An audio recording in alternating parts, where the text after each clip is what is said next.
Salve a tutti, salve, un attimo che levo l'eco, che c'è un eco di ritorno. Ok, salve a tutti, benvenuti in questa mia nuova live dopo tantissimo tempo che non facevo live perché ho altre cose da fare, mi sto dedicando ad una nuova piattaforma tutta italiana che si chiama Waveful e quindi sono un po' latitante, diciamo, come live su tutte, diciamo, le altre piattaforme. Ok. Quest'oggi ho acquistato in edicola, la trovate in edicola, questa rivista, si chiama animecult.it. Vedete in copertina ovviamente le produzioni del maestro Go Nagai, Mazinga Z, Goldrake, UFO Robot, Gig Robot, Cutiani, Devilman, insomma. E poi c'è anche la storia della Granata Press, l'editore che ha portato il manga in Italia. Io ho tantissimi fumetti editi appunto da Granata Press. Questo era 0, questo che sta qui è 0, ne ho diversi numeri anche io di 0, attenzione. Poi non poteva mancare il maestro Fabrizio Mazzotta, il re dei doppiatori, ok? E ovviamente la copertina dedicata a lui. Ok? Nagai. Allora, vediamo subito in quarta di copertina. Vedete che è bellissima la quarta di copertina, anche perché quando uno lo sfoglia, la quarta di copertina viene vista da chi ci osserva, che stiamo leggendo in una sala d'aspetto, su una metropolitana, insomma, quando diciamo la stiamo sfogliando in pubblico. La quarta di copertina è veramente una pagina importante di una rivista, e qui appunto c'è scritto di cosa tratta questo numero. C'è il grande Fabrizio Mazzotta, eccolo qui, c'è speciale Go Nagai, diciamo, e poi ci sono un po' di giocattoli e insomma tutto quello che è contenuto dentro questo, che è il numero 1. Ok? Allora, quello che tutti quanti mi chiederanno, innanzitutto guardate quanto è alto. Quando sono arrivati in edicola dicevo ammazza, ma che è un'enciclopedia. Vedete quanto è alto, sono tante pagine. E mi chiederete ovviamente quanto costa. Il prezzo è scritto piccolo qui ed è 6,90 euro, quasi 7 euro, però come mi ha fatto notare bene anche il mio edicolante, la carta che hanno usato per stampare questa rivista, l'abbiamo un po' sfogliata insieme con il mio edicolante, è molto buona e rende benissimo i colori. Guardate per esempio questa pagina che prendo a caso, guardate come rende. Non so se la mia telecamera riesce a rendere i colori così come li vedo io, però vedete che i colori sono veramente resi molto bene. Ok? E questa era una pagina a caso. Allora, purtroppo questa live non può durare tantissimo perché a una certa ora devo andare a prendere mia figlia. Allora, andiamo a vedere la seconda di copertina. Eccola qui. Opla. Dalla carta al piccolo schermo. E poi c'è l'editoriale. L'editoriale Alessandro Agnoli, e c'è tutto l'editoriale. Adesso non lo leggiamo. Allora, il prossimo numero sarà disponibile dal 1° dicembre, quindi attenzione, questo è un mensile, 6,90 euro al mese. C'era un'offerta che penso che sia scaduta per pagare la metà l'abbonamento, però era fino al 1° novembre, ed era un'offerta chiamata Lucca Comics 2022, in onore appunto della fiera del fumetto, dell'animazione e dei games che si è tenuta a Lucca il weekend scorso, diciamo. Allora, subito dopo l'editoriale fatto molto bene, Alexa stop, c'ho Alexa che mi ricorda diverse cose. ecco qua l'indice, ok? Ma guardate quanto è fatto bene. Allora, l'indice con tutte le immagini di quello che parlerà ogni singolo articolo. Poi si parte subito con, prima che li chiamassimo anime, noi quando arrivarono, diciamo, in Italia, Goldrake, Mazinga, Remy, Heidi, li chiamavamo semplicemente cartoni animati. Erano i cartoni animati. Erano cartoni animati giapponesi, c'erano i cartoni animati della Disney, che erano i vari Biancaneve, Dumbo, eccetera. Poi c'erano i cartoni animati giapponesi, che erano questi, Remy, Heidi, che arrivarono negli anni 70 più o meno, no? E quindi fecero il loro ingresso nella televisione italiana, appunto quelli che in seguito verranno chiamati gli anime, ok? E quindi questo è tutto un articolo dedicato a questo. Vedete, parla ovviamente anche, come vi ho detto, i nuovi Disney arrivano dal Giappone, c'è un'immagine di Heidi e un'immagine di Goldrake. Questo è preso da un quotidiano, ok? Qui c'è anche un articolo che parla di sesso e violenza, ok? Quindi diciamo che, vedete, qui c'è anche un disegno preso da Telepiù dove c'è ritratto Mike Bongiorno, ok? Insieme al Mazinga Z. Accanto avrete riconosciuto l'Ape Maia, ok?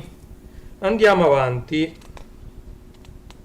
Vedete, poi qua il lupo cattivo si chiama Business, perché da quel momento i cartoni animati non si saranno mai più fermati in televisione, e da quegli anni fine anni 70 e primissimi anni 80 ad oggi, anche sulle varie piattaforme digitali, ci sono sempre cartoni animati in onda, serie TV complete sui vari servizi di streaming, o vengono ritrasmessi in degli pseudo contenitori la mattina, il pomeriggio, la sera, anche diciamo sulle reti televisive.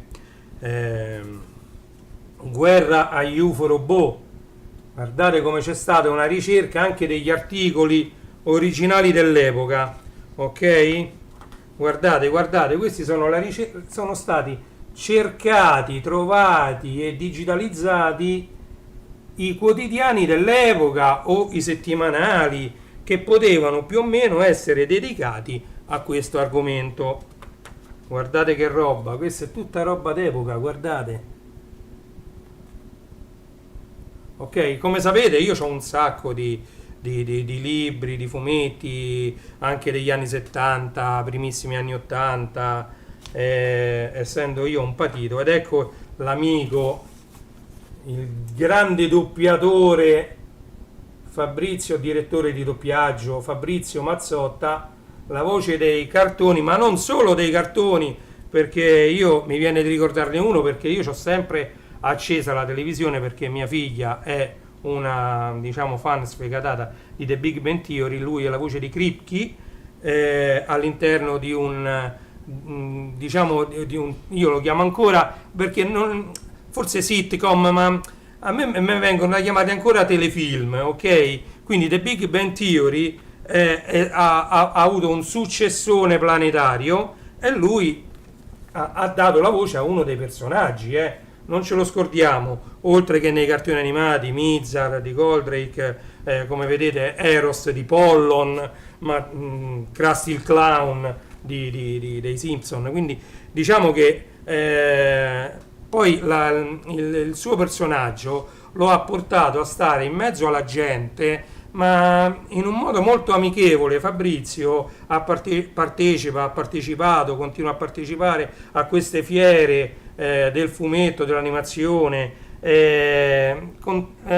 diciamo, dando tanta simpatia, e ricordando quelli che sono le sue esperienze all'interno di una sala di doppiaggio. C'ha tanti aneddoti. Lui ovviamente ha vissuto questo mondo in modo diverso da noi che stavamo davanti a una televisione, ok? E quindi in questa intervista, che io non ho letto, ne parlerà sicuramente. Guardate che sono andati a pescare una foto che ha qualche anno. Comunque lui è anche un grande disegnatore, seguitelo su Facebook perché è anche su Facebook Fabrizio, vedete come disegna, l'hanno ripreso mentre disegna. Grande Fabrizio. Ovviamente all'interno del doppiaggio di un cartone animato che mia figlia si lamenta perché anche lei è una patita di Ranma Mezzi, un doppiaggio un po' accroccato tra la prima serie e la seconda serie, cambiavano le voci, è successo un casino. Comunque lui ha partecipato anche al doppiaggio di Ranma. All'epoca c'era un casino per doppiare i cartoni animati, anche perché in quell'epoca arrivava talmente tanta roba dal Giappone che ovviamente cominciavano a esserci veramente problemi nel doppiare tutto questo materiale che arrivava in grandissima quantità. Parliamo degli anni 90, quindi degli anni d'oro dell'importazione dei cartoni animati, subito dopo gli anni 80, che già erano stati degli anni molto importanti perché hanno visto la nascita di questi cartoni animati in Italia, e quindi diciamo all'epoca anche la produzione giapponese non era così diciamo così avanzata e così radicata come fu poi negli anni 90-2000, che cominciarono a produrre anime a più non posso, quindi ne arrivavano tantissimi, e tutti questi episodi, tutti questi OAV, tutto questo materiale che arrivava dal Giappone necessitava di essere doppiato, e molte volte si prendevano i doppiatori, cioè cercavano di accaparrarsi un doppiatore piuttosto che un altro, e quindi diciamo fu un periodo molto molto molto valido, molto intenso della nostra storia italiana, ma anche non soltanto dal punto di vista dei cartoni animati, anche dal punto di vista della produzione dei vinili, per esempio. Adesso non c'entra niente questo, ho preso uno sbagliato, mo ne prendo uno che ci azzecca qualcosa, vediamo se ci azzecca qualcosa questo, anche dal punto di vista della produzione musicale. Ma per esempio ecco questo, cioè non solo sigle di cartoni animati, Cristina D'Avena, i Cavalieri del Re, Super Robots, fermavano Nico Fidenco, fermavano chiunque per fargli cantare una sigla, il mistero della sigla di Lamu. Diciamo all'epoca c'era parecchia confusione proprio perché la produzione era tantissima, cioè si produceva tantissimo a livello, diciamo, a livello proprio di quantità di materiale. Vediamo quest'altra pagina. Correva l'anno 1980, giapponesi made in Italy, ok? E queste sono tutte quelle diciamo libri e riviste che uscivano ridisegnati in Italia, penso, perché io non l'ho ancora letto. Io l'ho preso un'ora fa questo, poi ci ho avuto da fare con la nuova piattaforma, con Waveful. Guardate qui, Ariken Polimar, cioè ok, questo è il Daidan 3, da lontano magari non si è visto. Ok, andiamo avanti, vedete qui. No, ma guardate che è fatta molto molto bene questa rivista. Cerco di andare un po' veloce e di tenere sempre d'occhio l'orologio. Ecco, io ce n'ho qualcuno di questo, cartoni in TV. Guardate, cartoni in TV, ce n'ho qualcuno di quelli. Non mi ricordo se uscivano in edicola o in libreria. Qui sicuramente ci sarà scritto. Poi ci furono i supereroi, qui c'è il trailer G7. Vincenzo Perrone. Andiamo avanti. Guardate che spettacolo. E qui vedete quello che vi dicevo io, qui c'era lo sconto per poterlo prendere al 47% di sconto, però c'è scritto grande, c'è scritto che era un'offerta. Ecco, approfitta dello sconto dedicato a Lucca Comics, valido fino al 1° novembre. Purtroppo c'è scritto questo, vedete, Lucca Comics, meno 47% cartaceo. E qui comincia lo speciale dedicato al maestro Go Nagai. Ma guardate che bella questa pagina. Già questa pagina da sola vale il prezzo della rivista, secondo me. Eccolo qui di nuovo il maestro con il suo Goldrake. Una bellissima intervista, ci sarà qua diciamo un articolo fatto molto molto bene, non l'ho letto, però vado a supporre che sia curatissimo questo articolo, vista poi la qualità della rivista. Luca Raffaeli l'ha curata l'intervista, quindi Luca Raffaelli. Ok, andiamo avanti, vi faccio vedere giusto da lontano. Vi consiglio veramente di prenderla questa rivista, perché ne vale veramente la pena, ragazzi, ne vale veramente la pena. Guardate che spettacolo. Cioè, una pagina più bella dell'altra, non è che uno dice questa è la regina Imica, vedete? Cioè, non c'è una pagina che uno dice oh, vedi, questa l'hanno lasciata un po' così. Guardate che bella, oltre i robot. E qui cominciamo a parlare di ciò che arrivava in Italia oltre ai robot, che è la nascita dei super robot. E rivediamo un'altra volta Getta Robot, Mazinga Z, il grande Mazinga, Goldrake, Jig. Ok,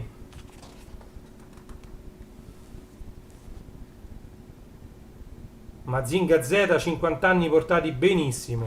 Qui si parla del Mazinga Z. Guardate, ma guardate che bello, veramente veramente da applauso questa. E qua si parla poi del successore, il grande Mazinga. 2 è meglio di 1. Actarus, pilota di Goldrake. E poi ci fu pure Jet Robot, Jet e Robot, che poi diventò Space Robot nella seconda serie, le 3 astronavi che si univano. E qua ecco il robot di Actarus. Ok, UFO Robot Goldrake, il primo in Italia. Il Re Vega, io non voglio dire tanto. Ciao Massimiliano, benvenuto a questa live. Sto facendo vedere una rivista che si può trovare tranquillamente in tutte le edicole, e qui si parla del robot in cui si trasformava Hiroshi Shiba grazie alla campana di bronzo. Ok, qui addirittura col cavallo. Ok, benvenuto. Andate a seguire anche Massimiliano su TikTok, Max. Allora, guardate, tutto un articolo intero dedicato a Gig Robot d'acciaio. Gig Robot d'acciaio, e qui si va sul più serio.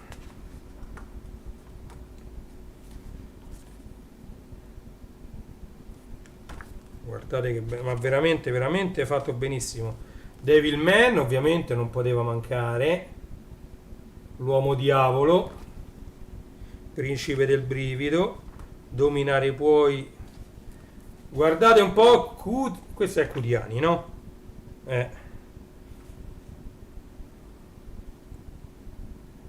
Questo è sempre di Gonagai, ovviamente.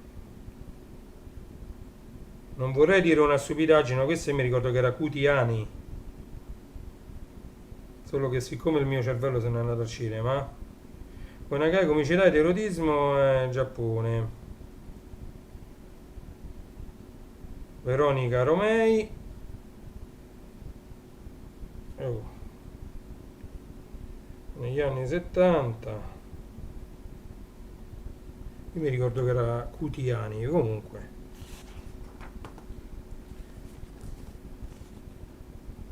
Vedete? Ah sì, vedete? Cutiani, scritto così. Incredibile. Altra pagina dedicata un po' a Devilman anche. Keiko Kamen, la sexy guerriera. E qui c'è, diciamo, un po' tra virgolette di pubblicità ad altre riviste del genere. Ok, Iron Maiden, vabbè.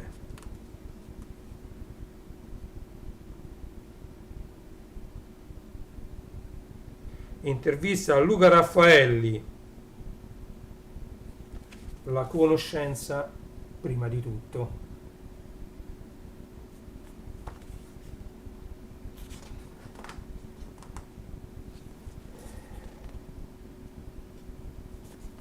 Guardate che è fatta veramente bene questa, guardate che bella immagine, bellissima questa immagine, proprio veramente bella, ve la faccio rivedere. Ok, e qui quando i manga sbarcarono in Italia, la gloriosa Granata Press, 3500 lire questo numero di zero. C'era anche Kenny Guerriero, che poi venne ripubblicato dalla Star Comics, perché qui usciva, diciamo, su Zero, che era una collana dove, ecco, c'era per esempio anche Xenon, vedete, Ken e Xenon, poi fu ripubblicata poi dalla Star Comics. Comunque, ecco, vedete, la Mu venne pubblicato dalla Granata. Io ce l'ho tutti questi e l'ho fatti vedere ultimamente al mio vicino di casa che ha traslocato, e gli ho fatto vedere, dice, ma questi sono tutte prime stampe. Sì, sì, sono tutte prime stampe di quando si andava ai negozi al Marchio Giallo, quando si andava da Enzo il fumettaro, Sogni di carta, parlo di chi era di Roma. Vedete anche i Cavalieri dello Zodiaco, io ce l'ho questi numeri qui questo è Manga Compact, poi c'era Z Compact, insomma c'erano di diversi, ecco, vedete Z Compact, eccolo qua, parlato, e c'è ovviamente.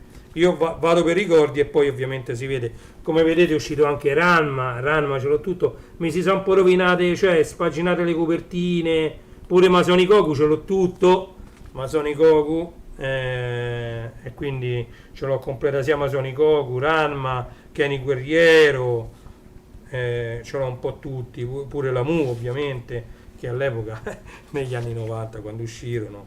E poi guardate anche, questo era un fumetto un po' da ridere, Dottore Luguri, la clinica dell'amore, ok? Ogeniki Clinic, la clinica dell'amore in Italia, arrivò sia sotto fumetto che si trovavano anche i cartoni animati su videocassetta all'epoca, ok? Guardate, questo è interamente dedicato a Ogenki Clinic. Oh, e qui c'è una parte della rivista a cui gli appassionati saranno affezionati sicuramente, perché si comincia a parlare di giocattoli, chiamiamoli così, di robottini veri che uno può tenere in mano e non solo vedere su uno schermo o su delle pagine stampate. E quindi qui ci sono tutti i giocattoli, la Bandai, vedete che ha fatto storia, che venivano venduti all'epoca. A Roma c'è una mostra che si chiama Toissimi, dove vengono mostrati questi giocattoli, vengono anche venduti alcuni a dei prezzi anche molto molto elevati, perché trattasi di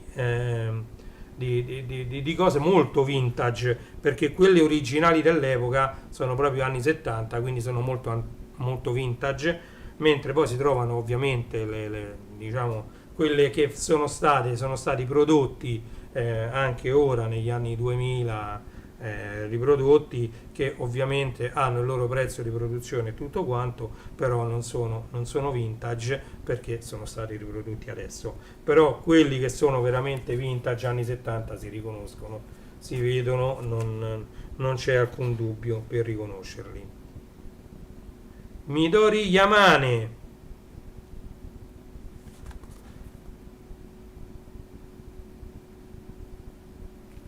eccola qui, una bella intervista, qui c'è, guardate, bellissimo questa rivista, veramente veramente bella.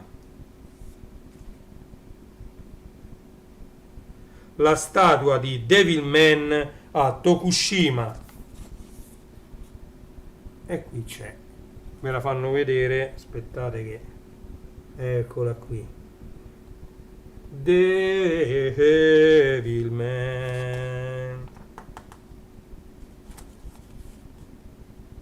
Addirittura mi sa che qui c'è come stampare in 3D la statuetta di Devilman con tutti i pezzi.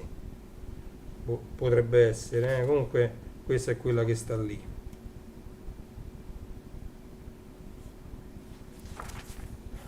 Ecco qui le recensioni.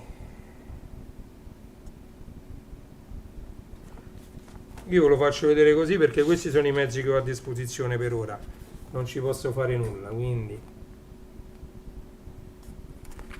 addirittura qui si parla di Evangelion, bellissimo Evangelion. Oh, Inuyasha, qui c'è pure Inuyasha, anche Inuyasha è di Rumiko Takahashi. Kisme Cristina. Per gli spaghetti manca l'incredibile e adorabile storia di Kisme Licia, che da shoujo manga divenne un anime in Italia e si trasformò in live action con Cristina D'Avena, ovviamente. Fantastico Guerriero, Kenny Guerriero. Questo è su Anime 2, Su Anime 2 non perdetelo, perché per i fan di Kenny Guerriero si parlerà parecchio di Hokuto no Ken. Hokuto no Ken fu una serie che ebbe un successone negli anni, guardate pure la terza di copertina, che bella. Vedete, non poteva mancare Conan, ovviamente. Cartoon Heroes io l'ho acquistato, ve l'ho fatto anche vedere, andate a cercare il video tra i miei video su YouTube. Ok, questi sono i K-Lab, come vedete. Anime già l'ho comprato, questa è una, diciamo, è una rivisitazione del libro che uscì negli anni 90. Ho fatto vedere anche questo, l'ho acquistato e lo trovate come video sempre tra i miei video, quindi anche Cartoon Heroes. Invece Conan, questo è un romanzo. Conan è uno tra i miei cartoni animati preferiti. Scusate un attimo, non posso rispondere, quindi tra poco richiamerò. Quindi poi la quarta di copertina l'abbiamo vista insieme, eccola qui, la quarta di copertina, e quindi questa è la rivista Anime che abbiamo visto insieme. Allora, che dire come giudizio? Allora, la carta è di una qualità molto molto alta, quindi diciamo che tra la stampa e la carta già il prezzo si è ripagato, perché tra la copertina, che come vedete in carta lucida, però guardate che belle che sono le copertine, la carta interna e la stampa sono fatti molto molto bene, e già tralasciando il lavoro, gli articoli e tutto il suo contenuto, già secondo me tra la stampa e la carta utilizzati già abbiamo raggiunto il prezzo di questa rivista. Poi se ci mettiamo pure, io non li ho letti gli articoli, però li abbiamo visti insieme, sono impaginati molto molto bene. Adesso io mi dedicherò a leggere le varie interviste, i vari articoli che ci sono dentro, però vedete che già trovarsi davanti a delle stampe del genere, secondo me già vale il prezzo della rivista che trovate in edicola per tutto il mese di novembre. Sbrigatevi, perché per esempio la mia edicola oggi gliene sono arrivate 4 copie, una l'ho presa io, 2 già le aveva vendute quando io sono arrivato e sono andato a prendere dopo aver lasciato mia figlia. Alle 8:30 stavo, perché mia figlia entra alle 8 a scuola, alle 8:30 stavo dal mio edicolante di fiducia, che me l'aveva tenuta da parte ovviamente perché gliel'avevo detto, però mi ha detto che ne era rimasto un numero solo su 4 praticamente, perché io sono arrivato, ero il terzo che la prendeva. Ok, quindi come gli è arrivata già 3 copie su 4 vendute immediatamente. Quindi sbrigatevi se volete acquistare questa rivista. Ok, detto questo, io con questa live chiuderei qui, perché non ho altro da farvi vedere, da mostrare o di cui parlare. Era giusto una live perché io questa mattina ho preso questa rivista e volevo sfogliarla insieme a voi, poi per lasciare anche, diciamo, una traccia su YouTube di questo primissimo numero di anime. Ovviamente sarà mia cura poi comprare anche il numero 2. Ricordiamo in edicola dal 1° dicembre, la mia edicola gli arriva sempre tutto quanto un giorno dopo, quindi io la troverò dal 2 dicembre, va bene, ma non è un problema. E farò ovviamente anche un'altra recensione. Non è una recensione, diciamo, è uno sfogliare insieme questa rivista per farvi vedere, se l'andate a comprare, cosa vi portate a casa. Ok? Ripeto, 6,90 €, lo trovate in tutte le edicole. È uscita ieri questa rivista, andatela a comprare perché è molto molto importante che la acquistate. Ok? Detto questo, Rani J vi saluta, vi dà appuntamento alla prossima live che come sempre non so quando la farò. Registratevi, iscrivetevi al mio canale YouTube, attivate la campanella, che è importantissimo attivare la campanella perché vi dirà quando io vado in live. Ok? Io siccome non ho giorni, non ho orari, non ho nulla, attivate la campanella perché tramite la campanella potrete assistere alle mie live e potrete anche partecipare con i commenti. Grazie mille a tutti di aver partecipato, vi lascio con una sigla di coda che è uguale identica alla sigla di apertura perché purtroppo non ho avuto tempo di rifare la sigla di coda, quindi vi rilascio con questa sigla e niente, e ci vediamo prossimamente su questi schermi. Ok? Grazie a tutti e ci vediamo. In chiusura, proprio 2 minuti, vi ricordo di visitare Star Wars Store, che è il mio sito dedicato a Star Wars e a tutto quello che è in vendita riguardo Star Wars su Amazon. Legolando.it è dedicato a tutto ciò che riguarda i Lego che è in vendita su Amazon. Classe74.it è il sito dedicato alle pagine segrete e nascoste. Ho fatto un bel sito dove potete trovare diversi oggetti che vi potrebbero interessare, sempre in vendita su Amazon. Ok, seguitemi su Facebook, sono anche su Waveful, adesso aggiungerò nella descrizione anche il link per raggiungermi sulla nuova piattaforma Waveful. Sono su TikTok, sono su Instagram, quindi mi trovate un po' dappertutto, ok? E sto rifacendo il sito renatodevita.it appunto per rendere più facile il raggiungermi, visto che sto su tantissime piattaforme, sto anche su Mixcloud, insomma sto un po' dappertutto. Vi saluto, vi ringrazio e vi do appuntamento alla prossima live. Grazie a tutti, buon pomeriggio, ciao!